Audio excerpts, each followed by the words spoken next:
simply produces more rupture. And Arab Spring?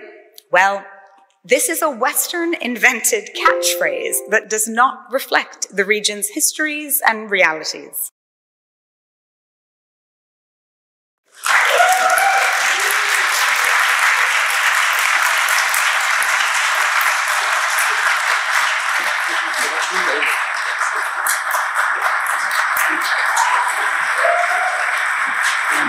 The motion tonight is that this House regrets the Arab Spring. To open the case for side proposition, I look to the Chief Whip at the Oxford Union St. Anne's College, Yusuf Kungul.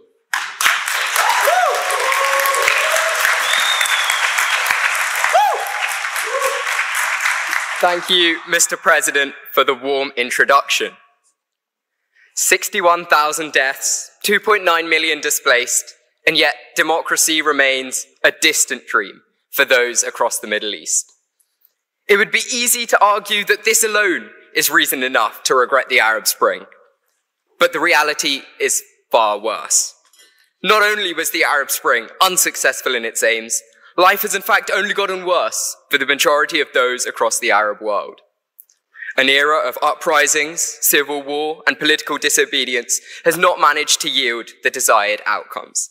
And it is for this reason that this House should regret the Arab Spring. But before I continue, it is my privilege to be able to introduce tonight's speakers for the opposition. Speaking first, we have Mina Belalim, a second-year French and linguistics student and our wonderful Director of Operations here at the Oxford Union. Now, it is hardly surprising to see that she is speaking in opposition tonight, given that she practically had to stage a revolution to have this motion debated in the first place. Next, we will be hearing from Aman Asim, a master's student in development studies. Now, before coming to Oxford for his master's, Aman has worked as a research and campaign manager for the Congress Party in India, a party that has famously lost almost every election for the last decade. Given that he has run for Secretary's Committee and lost, ran election campaigns in India and lost, let us hope for his sake that in tonight's debate he does not take part and lose. Finally, to close the case for the opposition will be Lina Abirafa. Lina is a women's rights expert, activist, and aid worker who has been working for almost 3 decades to create positive change for women across the globe. These are your speakers, Mr. President, and they are, of course, most welcome.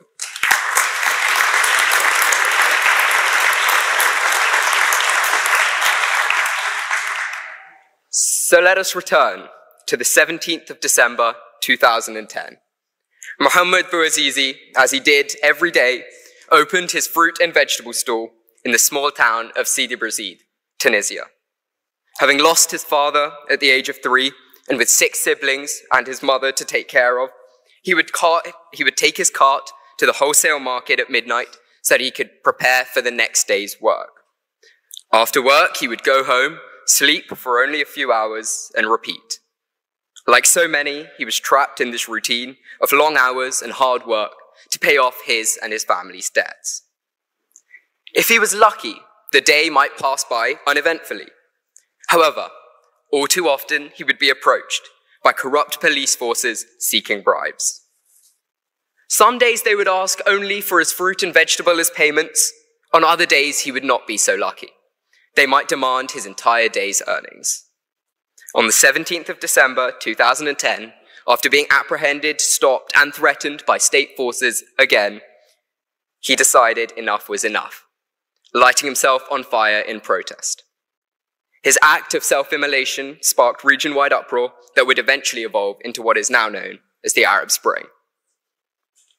But when he made the irreversible decision to light himself on fire, is this what he dreamt of? A region still dominated by corruption, autocracy, and repression? A region where citizens are still subject to oppressive regimes and censorship, and where democracy still struggles in the darkness? Tunisia, once the poster child of Arab Spring success, has slid back into autocracy. Egypt, after brief democratic experimentation, has returned to military rule under President Sisi, in a regime arguably even more repressive than President Mubarak's. Libya, Syria, and Yemen have all descended into chaos with no stable governments in sight. Instead of ushering in a wave of democracy, the Arab Spring has instead dismantled existing state structures, replacing them with lawlessness and authoritarianism. With this in mind, it becomes obvious. Things have not changed for the better. In Bouazizi's name, we must regret the Arab Spring. Bread, freedom, and social justice. This was the rallying cry of the Egyptians over the course of the protests. And yet, over a decade later, the situation has only worsened. Not only have food prices risen by 40% in the last year, the price of bread itself, ironically, has risen 460% over the last decade. In terms of freedom, published figures from 2024 argue that 93% of people in the region live in countries rated not free, almost impressively up 5% from 2010. Finally, human rights abuses across Iran, Yemen, Egypt, Syria, Lebanon, and the Gaza Strip paint an extremely sobering picture for the state of social justice in the region. More generally, nations that experienced the Arab Spring are worse off today than they were in 2011. Unemployment remains high, infrastructure in ruins, and foreign investment has dwindled. Countries like Egypt and Tunisia, once hopeful of economic prosperity, instead struggle under economic mismanagement and debt crises. Societies have become deeply polarized, with divisions along sectarian lines, ethnic and ideological lines, more entrenched than ever. With much of this a direct consequence of the Arab Spring, returning to the concepts of bread, freedom, and social justice, we must regret the Arab Spring. We must also confront an unfortunate reality. Even in nations where autocratic leaders were successfully overthrown, the result has not always been positive. Power vacuums created by the Arab Spring have allowed extremist groups such as ISIS to thrive. In Libya, the fall of Gaddafi led to factional fighting and terrorist strongholds. In Iraq and Syria, the disintegration of state authority has created breeding grounds for radicalization. Rather than fostering freedom, the Arab Spring has inadvertently fueled terrorism, which has spilt beyond the region and impacted global security. It is also impossible not to mention the impact of social media during the Arab Spring. Facebook was famously used to spread word of what was happening inside otherwise censored states. Then it was considered a tool of liberation. Now the same means are viewed as tools of oppression in the area, to restrict, stifle, and undermine free speech.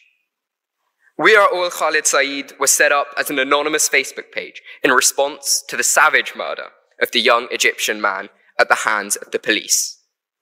Once again, the theme of police brutality and state-enforced violence sits at the very heart of the issue, a recurring theme and one that should have been confronted. How then is it possible that 15 years later and state-sponsored violence remains at an all-time high against political dissidents and ordinary citizens alike? We must regret the fact that little to no progress has been made on one of the factors at the very essence of the Arab Spring. In Tunisia, where the protests began, it was the removal of US-backed dictator Zine El Abidine Ben Ali that fueled the flames of revolution across much of the region. And yet, for all the rhetoric, US interests remain firmly entrenched across much of the Arab world. Let us turn to more recent events and their continued intervention in the Middle East. How can we stand by, idle, whilst a genocide unfolds before our very eyes, and do anything other than regret the consequences of the Arab Spring? Without the chaos that ensued in the aftermath and the strength of militant groups as a result, the situation in Gaza and the West Bank would likely be very different. A direct result of the failures of the Arab Spring, the blood of the Palestinians is coated in the apathy of the Middle Eastern leaders that were propped up in the aftermath of the Arab Spring, a reality that this House surely regrets. The toppling of the Assad regime represents a watershed moment, and one that we all hope can bring peace and prosperity to Syria. And yet, between 2011 and 2024, it has been documented that there were over 230,000 civilian deaths and 14 million people displaced. These are not merely numbers nor statistics for a speech. Each one of those was a life, with a family, with friends, and with a story to tell. Tragedy at such a scale represents the very worst of humanity, and for this reason, we should be regretting the consequences of the Arab Spring. It is important to end with a recognition of the fact that the Arab Spring was not a singular event, moment, or flashpoint in history.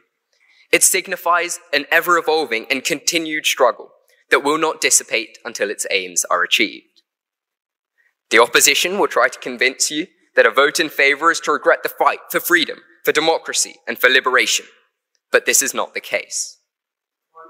To vote with side proposition tonight is simply to regret the violence, bloodshed, and destruction that has followed from the Arab Spring. With that, I urge you all to vote in favor of the motion. Thank you. To open the case for side opposition, I look to the Director of Operations from Hartford College, Mina Balala.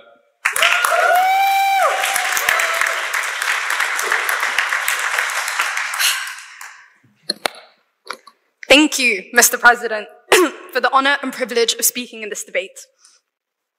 الشعب يريد إسقاط النظام. The people want the fall of the regime.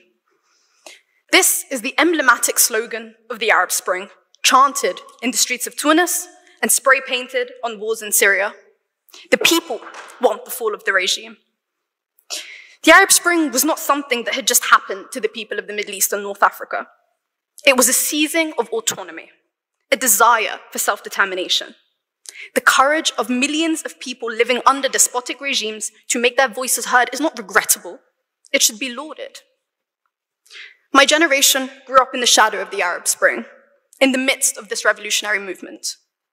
We hardly know a time before it.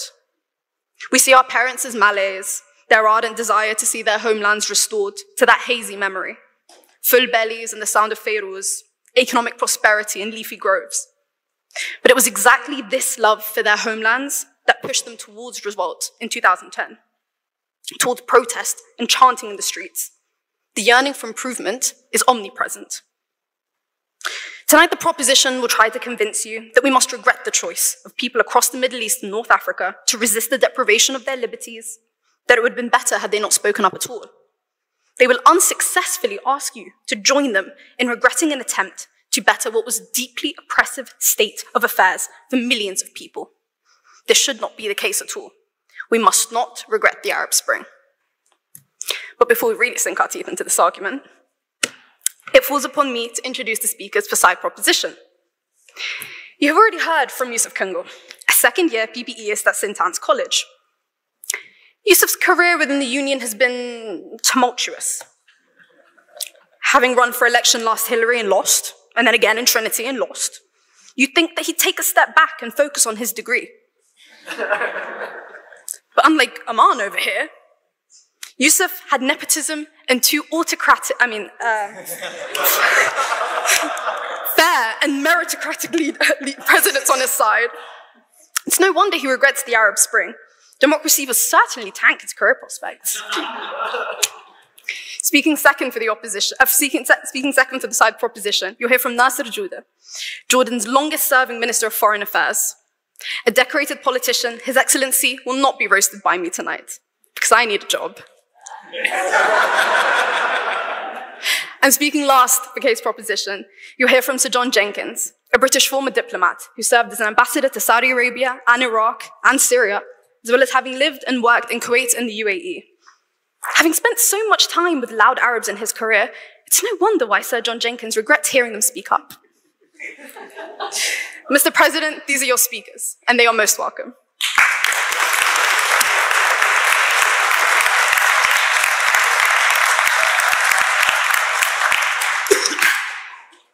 Tonight, I want to convince you of three key ideas. Firstly, the importance of self-determination and the people's voice. Secondly, that we must pay attention to the central point of the Arab Spring and not conflate regime with resistance. And finally, to never regret what is not yet over. You already heard the story of Mohamed Bouazizi, the Tunisian street vendor whose self-immolation was the catalyst for the revolution in Tunisia and consequent uprisings across the Arab world. Tunisia's then autocratic leader, Ben Ali, who instituted a regime of no political dissent and no civil rights, is a poster child for the type of repressive ruler that protesters across the Arab world sought to be rid of. Like so many others in Tunisia, Bouazizi was the victim of corruption and greed, motivating him towards this extreme form of protest. Mohamed Bouazizi was still alive in January of 2011 as the Ben Ali regime began to fall. To regret the Arab Spring is to conclude that his sacrifice was in vain, to conclude that we must always fear the consequences of speaking up, to conclude that we are better off suffering in silence. But this is evidently not the case. Bouazizi motivated a popular revolution, challenging the oppressive regime in Tunisia and later across the MENA world. It awakened a sense of empowerment among Arabs, inspiring them to voice their grievances and fight for dignity in the face of corruption. How could anybody say that this is regrettable? The sense of empowerment is also pervasive. The cries of the Arab Spring are echoed in every popular and social movement, from the Hong Kong student protesters to the Black Lives Matter demonstrations in cities across the world. The spirit of democracy and the fight against injustice are paramount to making genuine social change. Revolutions do not have to succeed the first time. The first stage of the Algerian Revolution in 1945 led to massacres in Guelma and my own city, Sétif. Despite this, our war for independence was won in 1962. How could we ever regret this revolutionary movement based solely on its onset? Take the fracturing of Libya, for instance. Like many other countries, the Libyan people rose up against the Gaddafi regime in protest and called for his immediate removal. The Gaddafi regime itself had been so oppressive and centralized, and so entrenched in nepotism and corruption, that it had to be taken down. NATO intervention in 2011, however, was certainly not part of the people's uprising against Gaddafi. The fact that chaos ensued is because of Gaddafi's inherently corrupt system and external intervention, and not as a result of the protest itself. In Dara, the cradle of the Syrian revolution, the words I mentioned earlier, الشعب يريد إسقاط النظام, the people want the fall of the regime, were spray-painted across walls in the city. The teenagers who painted this and other slogans were promptly rounded up, inspiring non-violent protests across the city. These, in turn, were met by extreme violence from the army and regime.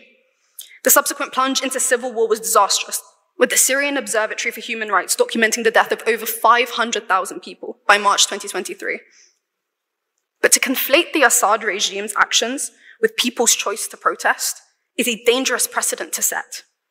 It implies that the Syrian people, who suffered for years, are to blame for their own torture, murder, and repression. Finally, we cannot regret what is not yet over.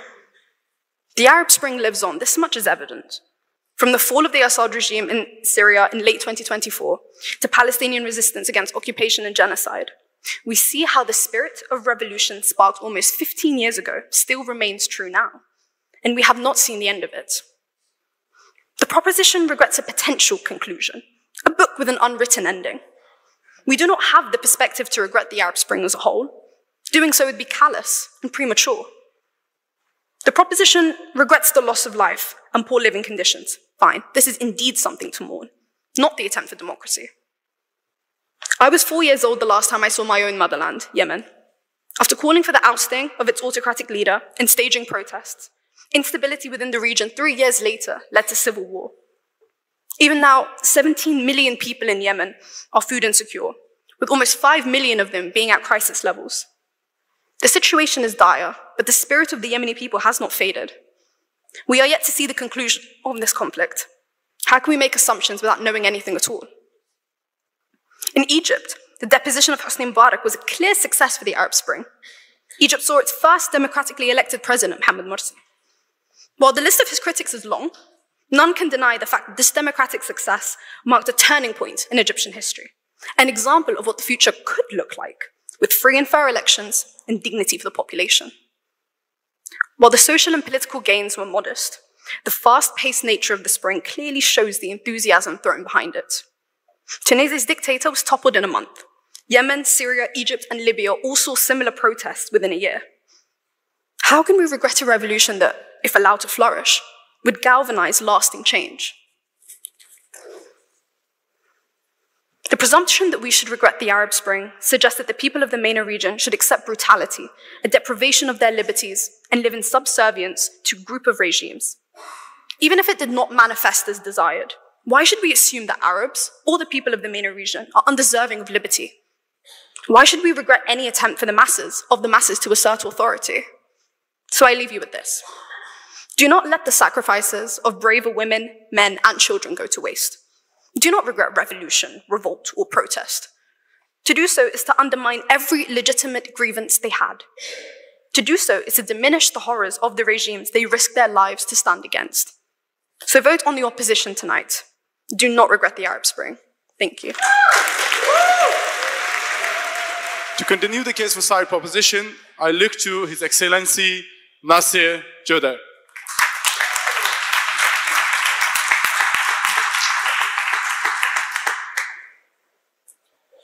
Bismillah ar-Rahman ar-Rahim. Mr. President, esteemed members of the House, fellow speakers and guests, ladies and gentlemen, it is a pleasure to be here with you this evening. And my new friend, the distinguished speaker on the opposite side, has made it extremely important for me to define what it is that we are debating and what it is that we are for and what it is that we are against. The House regrets the Arab Spring. Before we even begin to debate, we must first define what it is that we mean by this motion.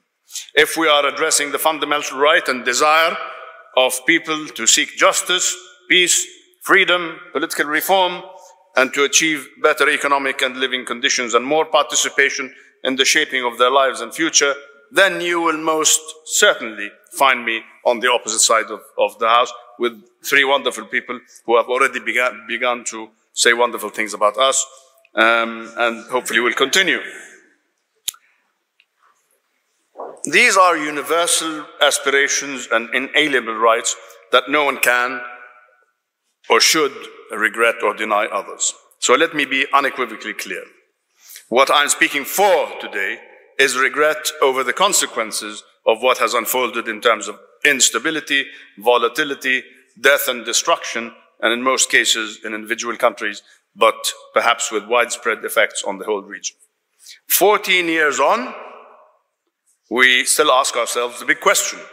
If what I laid out just now was the objective, at what price should it come or have come?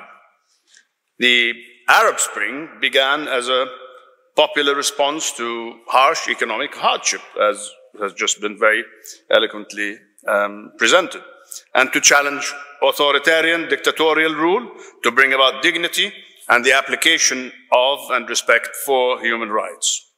They say that spring, as we all know, is a season that heralds renewal and growth. I believe that many of us think that the Arab Spring brought a context in which the only thing that blossomed seemed to be instability, chaos, and uncertainty. What we have seen is that uncertainty, chaos, instability, with volatility, terrorism, extremism, and continuing war. The dictatorships that fell cannot be defended in any way. Not then, not now, not ever. Yet their downfall did not necessarily lead to democracy, and in many cases created power vacuums, upheaval, and brought in extremism, foreign intervention, worsening economic situations, unemployment, and mass migration, and a long way still to democracy. Countries like Libya, Syria, and Yemen became battlegrounds for conflict and destruction. Egypt experienced a drawn-out period of political turmoil. The immediate outcome of Arab Spring in Egypt at the time brought in a regime that had no economic plan, dismantled constitutional pillars of state, and brought the vital tourism sector virtually to a complete standstill, resulting in serious economic hardship and other challenges that they are still struggling to come out of. And even Tunisia, the spark that lit up many movements in many countries, and the expected success story, has struggled with economic crises and political instability. Libya, after the fall of Gaddafi's regime, became a hub for armed militia, human and weapons trafficking, and foreign intervention. Today, Libya remains divided and economically challenged. In Yemen, the situation escalated into a series of devastating conflicts, leading, among other things, to one of the worst humanitarian crises in modern history. And it is still volatile, unstable, and economically devastating. In Syria, a peaceful local protest developed into a national uprising, followed by a 14-year brutal civil war, killing more than 500,000 people internally, and displacing people within Syria, and millions also as refugees outside Syria, and empowering extremist groups like Daesh, ISIS, and others. Since 2011, my country, Jordan, has received 1.3 million Syrians and has been fighting against armed extremist groups across our 380-kilometer border with Syria. And one of the biggest challenges has been arms and institutional drug smuggling that continues to this day. Syria rid itself of a brutal regime and appears to be heading in the right direction towards an all-inclusive political process that will hopefully bring about political stability and a strong economy that should reflect the true potential of the country. But this is not going to happen overnight. The Arab Spring, or the winds of Arab Spring, swept over the entire Middle East and North Africa region. In some cases it was gale-force winds, and in others it was a gentle breeze. I would like to say that in Jordan we feel that it was this gentle breeze that put things in the right perspective and had reform plans that were already underway expedited. The reform that His Majesty King Abdullah II was spearheading before Arab Spring were certainly put on a prioritized track and a fast track to this day. So the Arab Spring, in the way it played out, did not just fail to bring immediate or short-term stability, it actively worsened conditions in many parts of the region. Some will say there are many historic examples where struggle and sacrifice, even if protracted and drawn out, achieved democracy and dignity in the end. They will say that the Arab Spring was a necessary step forward towards democracy, that evolution and revolution take time, that instability is inevitable in the process. They will argue that many years from now, we will all look back at these days and say, well, regardless of how it played out at the beginning, it was well worth it. We are certainly in no position to say that today. Can we truly justify a decade and a half so far of war, suffering, and displacement in the vague hope that democracy might emerge someday? History teaches us that revolutions without strong institutions and comprehensive representative political processes do not lead to lasting freedom, but to prolonged disorder. And as of today, many of the set out objectives are far from achieved or achievable soon. And this is why we ask the question again, at what price should this come? The timing of putting forward this motion is crucial in passing judgment on the Arab Spring. To put it in a certain historical context, the French Revolution of 1789, with its principles of liberté, égalité et fraternité, which we all admire in hindsight today, led to the Reign of Terror immediately afterwards. Then the Napoleonic Wars, which devastated France and the rest of Europe at the time. It took decades for this revolution to deliver the noble principles and objectives. May I just, because I'm short of time, I'll come back to you, thank you. During the Reign of Terror, didn't many in France regret the revolution that got them to that dark period? And when stability somewhat returned in 1815. Didn't many think that between 1789 and 1815, so much death and destruction took place? I would argue that this was indeed the case at the time.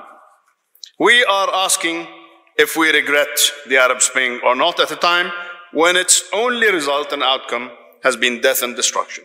500,000 deaths in Syria alone, I remind, to name but one example. And the spread, of course, of terrorism and extremist ideology, the rise of ISIS and other radical factions due to political instability, economic hardship, or collapse, where affected countries saw worsening poverty, unemployment, and mass migration. Maybe at some point in the future, we may view it differently, but so far, now, in 2025, the Arab Spring is one of the worst catastrophes that have befallen the region. And when we evaluate the Arab Spring, we cannot confine ourselves to analyzing how it started and ignore how it progressed or played out. It started out as peaceful demonstrations, demanding, as I mentioned before, change and a better life. But in most cases, it was quickly hijacked by certain groups that are neither liberal, nor democratic, nor inclusive. This is mainly what transformed the peace protests into the violence that swept across many countries. Most dangerously, it became divisive and polarizing, leading to sectarian violence, which was the fuel for radicalization and rise of extremist faction. And finally, if we speak of Arab Spring as a struggle for freedom, then why has this movement for justice ignored the most appalling case of oppression in the region? The Palestinian people struggle for independence and dignity. Is there a worse form of oppression than occupation? If freedom is the core of our discussion, then the Palestinian people's right to sovereignty must be an essential part of the discussion. The Arab Spring and its principles and ideals cannot be selective. Ladies and gentlemen, while the intentions behind the Arab Spring may have been noble, the outcome in certain parts of the region have been tragic. We must judge events not by their aspirations, but by their real consequences. And the consequences of Arab Spring, instability, suffering, and destruction are undeniable facts. It is for these reasons that I support and urge you to support the motion, the House regrets the Arab Spring. Thank you, Mr. President. To continue the case for side opposition, I look to MPhil in Development Studies student from St. Anthony's College, Aman Asim.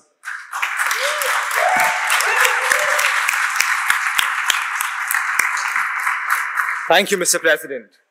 Ladies and gentlemen, I am proud to be standing on this side of the debate since I come from the land of Gandhi, where to resist oppression is something that runs in our veins and in our blood.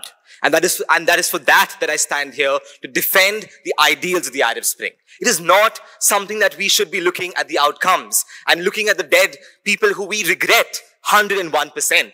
But do we still not stand for the ideals and the outcomes for which the Arab Spring arose in the very beginning? Let's first take a step back and define what the Arab Spring is in terms of the goals and the outcomes that we actually are looking forward to today. The Arab Spring was not just a political movement. It had an emotional, social backing. It had multiple individual stories behind it. It was a story for bread, freedom, and dignity.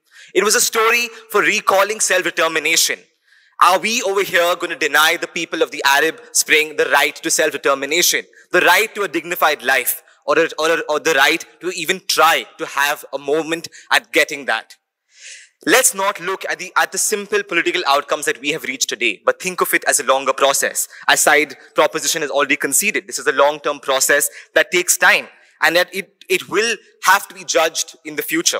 Just as it was raised about the French Revolution.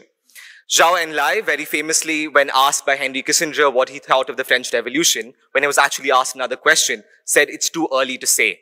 I think that's the same thing that would stand for the Arab Spring. It's too early to say. But does that mean we reject everything that it has been able to achieve so far? Are we here to say that the entire movement in itself is a failure and something we must regret and prevent and should have just not happened altogether? I believe that would itself be an entire loss to see that protests are not movements which come with resilience, which require you to stand tall to your ideals, stand strong to your ideals, irrespective of what the immediate outcomes are. Coming back to an example from back home, the Indian independence movement started off in 1857 with a mutiny.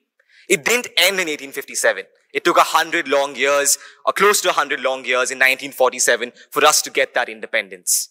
But does that mean that the Indian leadership at some point gave up and said, oh, we regret what happened. We regret the death that happened because of the movement? No. We remain steadfast. We took that sacrifice of those people and used that as an inspiration for long-term freedom, which we did achieve in the end of the day. I think it's also important for us that even for a moment, if we were to assume that this was simply a political movement with immediate political gains that were to be made. 4 out of 5 dictators were removed because of the Arab Spring. Dictators who are responsible for hundreds, if not millions, who were dead, disappeared, and assaulted, whose repression was at its highest. And those dictators were removed. 4 out of 5, ladies and gentlemen. And the 5th being Assad, who was removed just last year.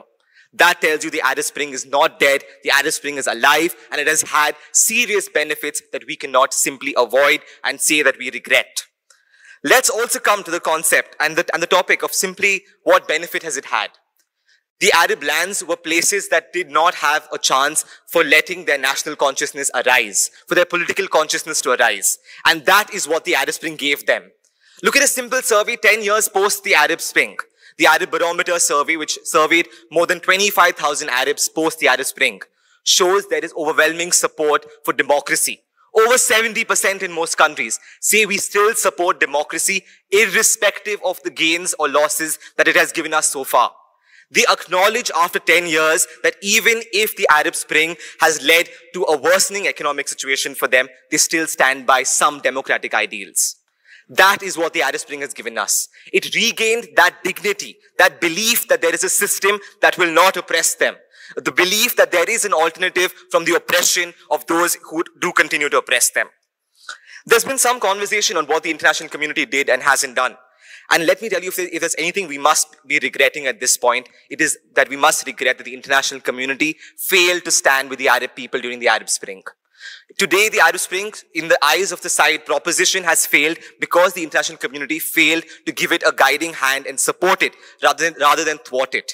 Because we must recognize that regimes in the Middle East have only remained a part of the geopolitical chessboard of the West. And that is what has been misused and has been abused and has been misrepresented for years together. And that is what the price that had to be paid for what we see today as the results of the Arab Spring. Let's not blame the people of these countries who stood up. Let's blame the international community who failed to stand with them when they stood up when no one else was standing with them. That is what we should be regretting. Let me also speak about how that today, if in the same speech where we mentioned the Tunisian dictator Ben Ali, you have the mention of Mohamed Bouazizi. You have that in Tunisia's history, it is not a linear process. It's not a teleological process by which you simply have one dictator coming in and another coming in. Instead, in that same political history, you have a common man who decided to stand up against that regime. And that is what the Arab Spring shows you. That a common man standing irrespective of whatever he thinks the results of his action were. He did not live to see the results of the Arab Spring or his own protest. But that sacrifice tells you that that was the desperation of the people of the Arab Spring. Denied, not right now. I think it's also important for us to think about similar examples that have been led. Whether it's the Hong Kong protests or whether you look at back in India, when we had a populist and majoritarian government in the Modi government, you had the anti-CAA protests, where this government, the Modi government thought very clearly that they had the popular mandate to do whatever they wished. But there was a time when people decided that enough was enough. Even if opposition was not coming from the political side, they stood up and they coalesced around public spaces and took up public spaces. And that itself was a sign that people have to stand up when their politicians fail, when their systems fail. There's been some conversation about institutions. Even when you have institutions, as the CAA protests in India showed you, that even with institutions you can fail. And that is when people stand up, and you can't deny the people that right to stand up. As I come to understand what side proposition has tried to convince you of, yes, there were deaths that we must completely acknowledge that has happened because of the Arab Spring. Yes, the results have not been as great, but what is the alternative? The alternative is what they claim is a gradual shift to democracy that will come to the Arab lands. That the international community and the West will give their democratic benevolence to the Arab countries and emancipate them with this idea of democracy. Is that what we should wait for? Is that what the Arab people should wait for this one day when there will be a great liberator who will give them the power of democracy? They said no, and they stood up for that. And that is what the Arab Spring stands for. Let's also speak about the fact that why it failed was because there were these entrenched elites, bureaucracy, and the military who were backed by these very Western powers, who continued to abuse their power and continued to suppress the people, irrespective of whether the regime was in power or not. And that is the reason why the Arab Spring failed. And that is why you continue seeing that if this process, irrespective of the Arab Spring, you would have still seen these entrenched elites abuse and use their power against the people itself. Let's also acknowledge that this very Oxford Union in the year 2007 invited Muammar Gaddafi via video link to speak to us about democracy in Arabia. And that very Gaddafi would have continued to speak to us about democracy in Arabia if it wasn't for the Arab Spring. I, for one, am happy that the Arab Spring happened, that today, instead of Gaddafi or Gaddafi's son, who I hear was very in favor of getting into Oxford University, he lobbied Sir John Jenkins' British government to try to get a seat at Oxford University for his son. But that is the legacy that you would have Gaddafi or Gaddafi's son tell us about what democracy in Arabia would be. But today, instead of any of these, you have young Tunisian women, you have Egyptian students, you have various groups in Libya who stand up and who will now tell us what they think standing up for democracy means. They will now tell us what it means to stand up against a repressive regime. You have an alternative story. And if not anything else, let's give those voices a chance. That is the alternative that the Arab Spring showed. And that's exactly why side proposition can keep telling us that this is something that we should regret. But at the end of the day, will you regret that poor mother who stands waiting for that child who disappeared under the brutal regime of Gaddafi? Or that brother who's still waiting for the day his brother will come back from being jailed because of some small protest he did in Egypt? How will you answer these people who took up that call irrespective of what the outcomes are? Will you tell them that, you know what, you did something wrong, you should be regretful of this? How can we in the West come up to decide when, how, and in what circumstance we will give freedom to the Arab people? Or in what form should we actually ensure that an Arab Spring happens? Who are we in the West and in this elite institution to decide when and how and in what form, in what ideal manner will the Arab Spring come about? It is for that reason that I believe strongly that the Arab Spring is something that we must celebrate, not something we must regret. And if not anything, we must regret the fact that we did not stand with the Arab people. And today is the chance to reaffirm our faith in everything that they stood for. The fact that they stood for self-representation, self-determination, dignity, human rights. Things that we cannot live without for a day if we don't have access to over here. And that is what we must be voting in favor, voting against this motion and strongly register our support for the Arab Spring. Thank you. To close the case for side proposition, I look to Sir John Jenkins.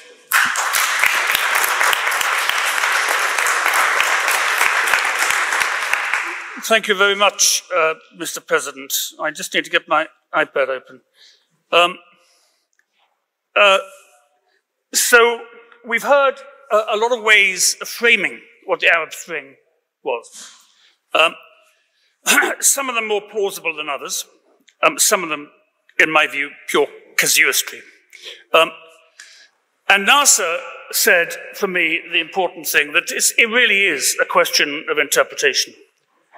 And you cannot ignore the outcome of events when you are trying to determine what you feel about them. That is the process of analysis you have to go through. And my experience of that period, which is basically the 2.5 years from Bouazizi's self-immolation to the clearing of the Cairo squares in August 2013, will differ from some of those speaking here today, because they had a more personal stake in it than I did.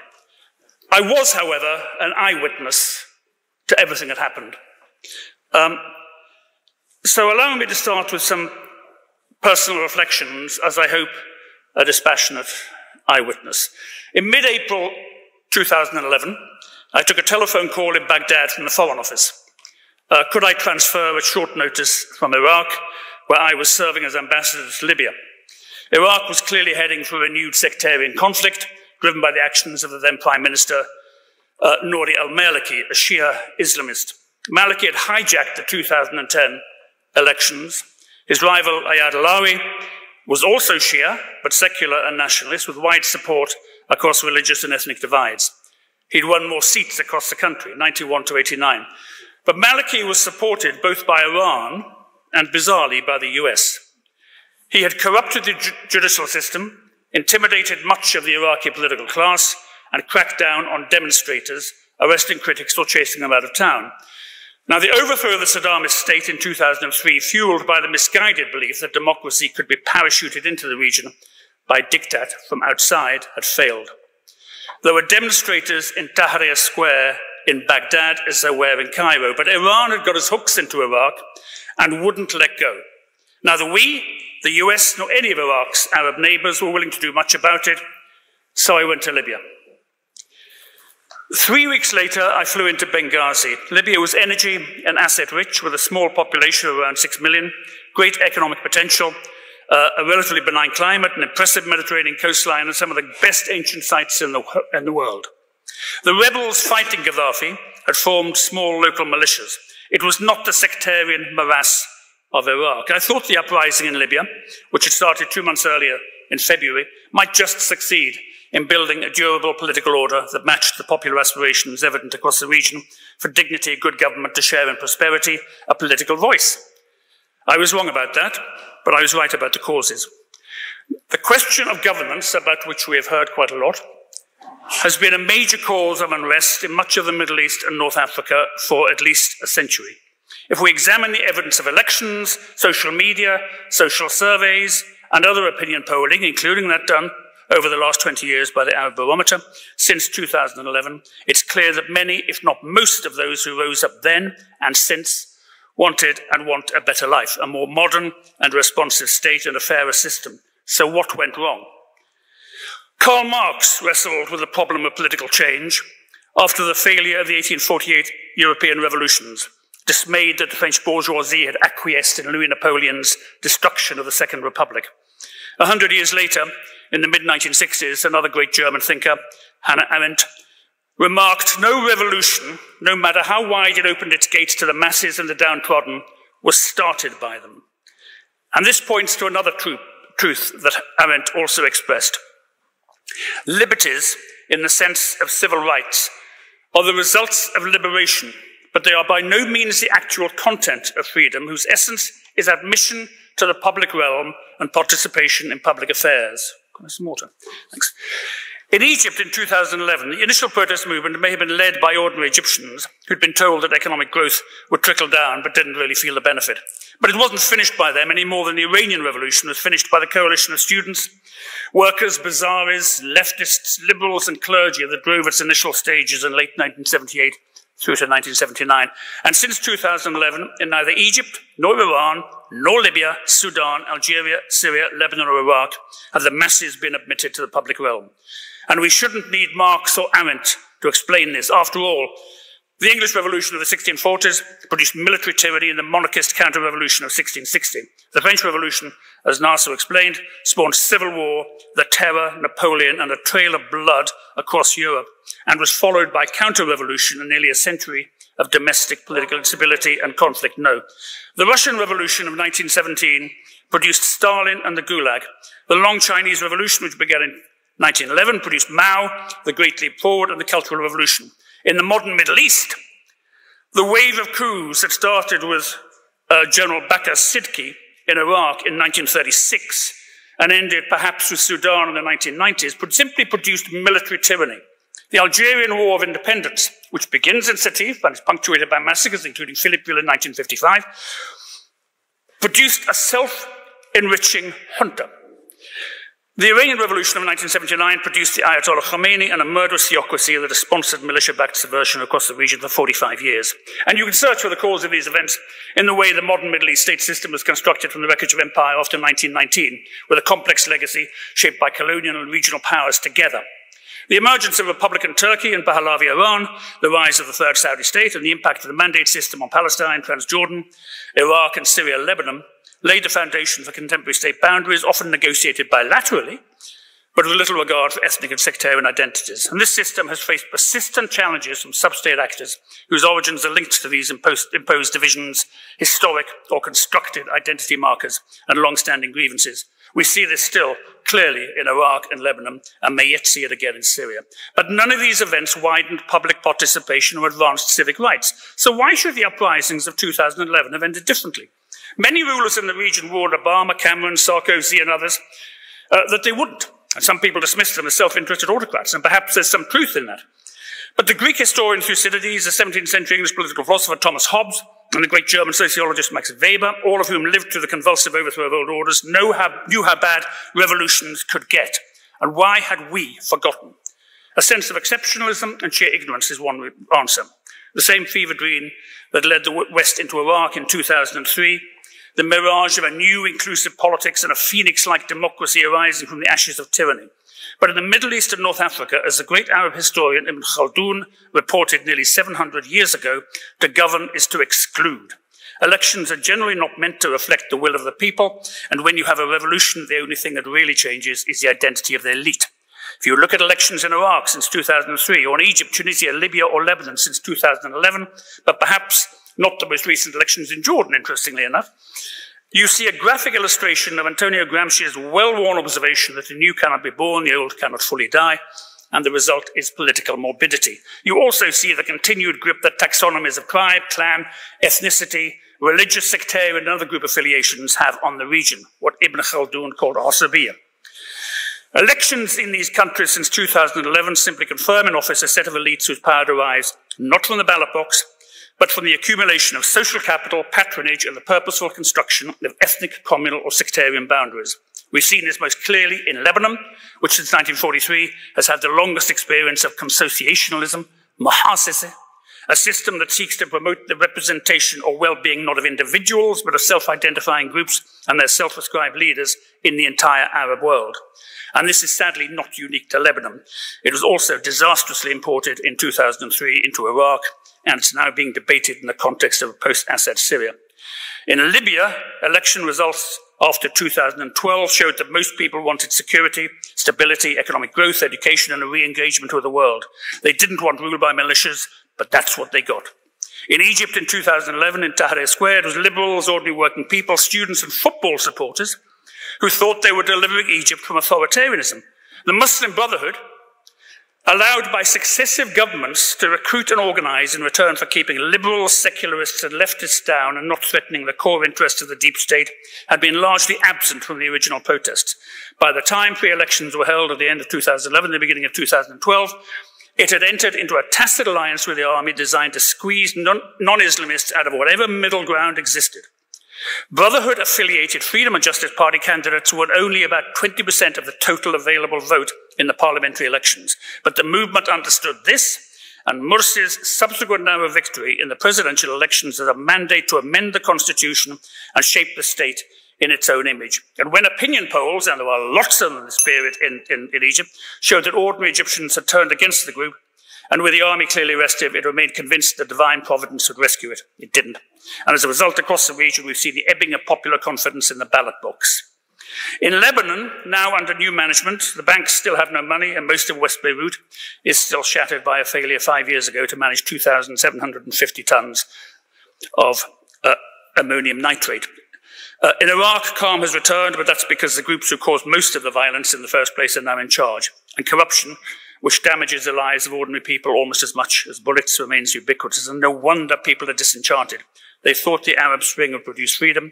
Instead, it brought insecurity, conflict, and corrupt new elites, no different to the old ones. If we think competent, just, and legitimate government is desirable, and I do, how do we think it can arise and be sustained in the Middle East and North Africa, when few of the preconditions for the rise of democracy, which include the development of sustained habits of mind and social practices, a shared sense of the past and the future, and acceptance of power can be transferred, a living memory of non-predatory state behavior, and an unintimidated civil society exist? And that question is uncomfortable. If you look at the states in the region that remain most stable, or the plurality of young Arabs admire most and wish to emulate, they are monarchical or sheikhly systems that many still characterize as despotic: the Gulf states, Morocco, Jordan. And underlying all this is the flight to security we saw first, perhaps in Egypt after 2011 in response to the chaos that the Arab Spring unleashed. Security is a precondition for any sort of progress, and the largely wealthy states of the Gulf, where the Arab Spring failed to ignite, have been successful precisely because they provide security and economic opportunity in return for political quiescence. When protesters in Iran show contempt for the tired slogans of the Islamic Republic, when their counterparts in the streets of Basra, Nasiriyah or Baghdad chanted as they have in recent years, "We just want a country, Nureed Watan." When others in Beirut, Tripoli or Sidon proclaimed, "All of you means all of you," Kullun yani kullun. When they announced their support for each other across ethnic or confessional divides, when they risked their lives to show their anger at the corrupt elites who have stolen their futures, we may be seeing the emergence of something new, an overwhelmingly young and decentralized movement that attaches importance to Gemeinschaft, society in the state, not Gesellschaft, community in the tribe, and wants something a lot better than their parents ever had. And I hope that's true, because in my view, it's only through the state and society growing and working together that true progress can happen, and that progress cannot be imposed. It must emerge organically. That sounds a lot like the Whig version of history, I know, but rupture simply produces more rupture. And in hindsight, the Arab Spring was far more rupture than it was anything else. And in some ways, the romantic in me regrets it failed. But even more, I regret it happened in the way it did. Thank you. To close the case for side opposition, I look to Lina Abi Rafael.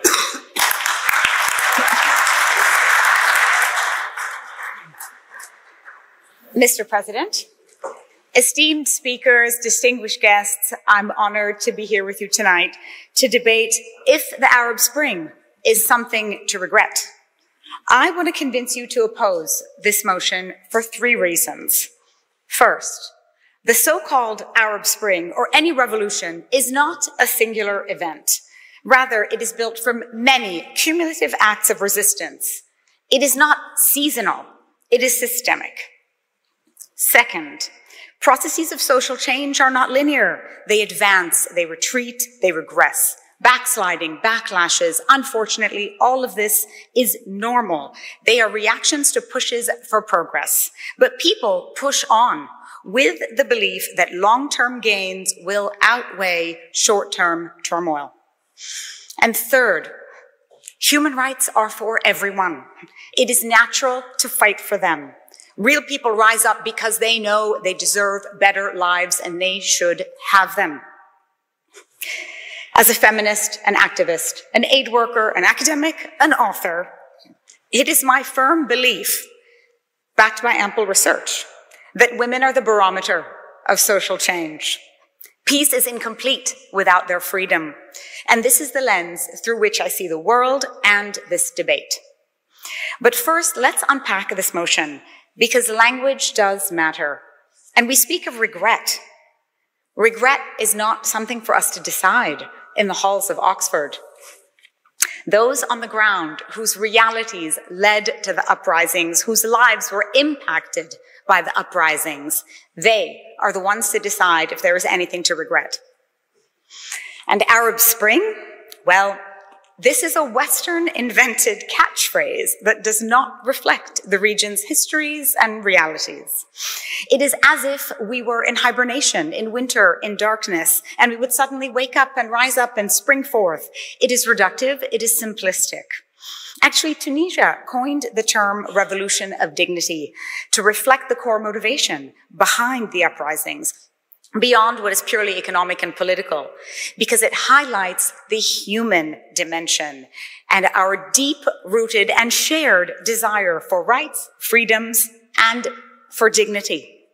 I therefore argue that the uprisings catalyzed legal reforms, civil society activism, and human rights, and that should not be regretted. So we know what led to the so-called Arab Spring, but who led it? Young and old, rural and urban, academics and activists, students and seasoned practitioners, religious and secular, men and women. The region was ignited, and yes, it was a remarkable moment, but it wasn't just a moment. The uprisings evolved from a history of fighting for rights, for freedom, and for justice. It wasn't a blip or an accident or an exception, but rather the culmination of decades of activism that was both visible and invisible. And in particular, women. They served as organizers, journalists, medical aides, leaders, shattering stereotypes about women's roles in the public sphere. Yes, Women have to resist all the time, in every space, every day, in every possible way, simply because we are women. But this in particular was a highly visible representation of women exerting their freedom and challenging the prevailing norms. Outcomes of the uprising, we know, were mixed. In some places, conflict, tension, state repression. You've heard all of these things. Socioeconomic conditions that are worsened, and civil society activists targeted. And it is understandable to argue that progressive changes were cosmetic and perhaps short-lived. And yet, to regret the uprisings is to imply that the status quo was preferable. It ignores the systemic oppression and the lack of opportunity that fueled these uprisings in the first place. And we do not regret this. Social change is seldom linear. It often comes with backlash. But when you examine this through the lens of women, as I do, this is nothing new. Women's rights are violated all the time, before, during, and after revolutions. But during the uprisings, women continued to resist, and in some cases, the backlash prompted even more women to stand up and speak out and take action. And there were some concrete results for women. For instance, in Tunisia, the constitution enshrined gender equality and guaranteed women the right to run for president, a first for the region. Constitutional reforms in Morocco, in Yemen, established equal rights for men and women. Libya held its first free election in 2012, and women secured 17% of the parliamentary seats. That is a level comparable with some Western democracies. Saudi Arabia, women were granted suffrage in 2015 and could stand for elections for the first time. The uprisings also advanced shifts in social norms. In regions where women's protest participation was high, studies show that domestic violence rates fell and women's decision-making power at home rose. In the years that followed, sustained campaigns resulted in the passing of groundbreaking legislation to combat violence against women, and most notably, the repeal of the very controversial Marry Your Rapist law.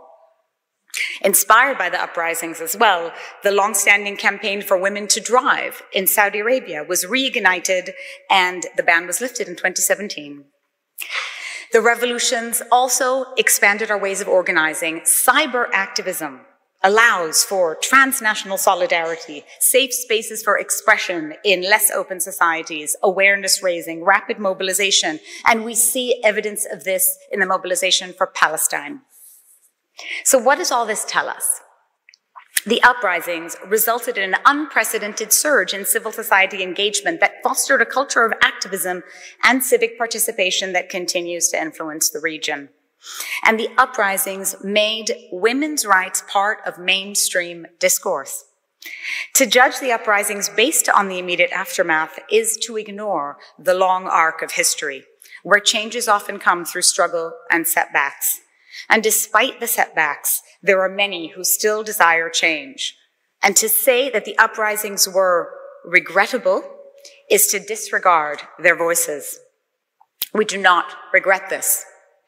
Today, the region has some of the worst social indicators for women. We will not see equality in our lifetime, but to be fair, no single country in the world has achieved equality. In fact, the World Economic Forum tells us we have to wait over 130 years to close the gender gap, and I ask us, who will be here to see it?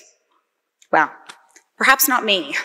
So the denial of women's rights and freedoms is a global problem, and the fight for rights and freedoms for democracy, it is a global fight. No country can succeed if half of its population continues to be left behind. And we know, and evidence shows, that politics is stronger with women, economies are stronger with women, and peace is stronger with women. We are, in fact, just a few days before International Women's Day that began in 1911 with an uprising. Freedom might be our inherent right, but it has never been given freely. And the uprisings, firstly, beyond these big concepts, they're about people. People like Yasmina Ben Sleiman, a young Moroccan woman raised by a single mother in a country with laws and discrimination that oppress women. Morocco's uprising was initiated by young people, by youth groups, and that galvanized her into her activism, catapulting her to the forefront of what was a digital revolution.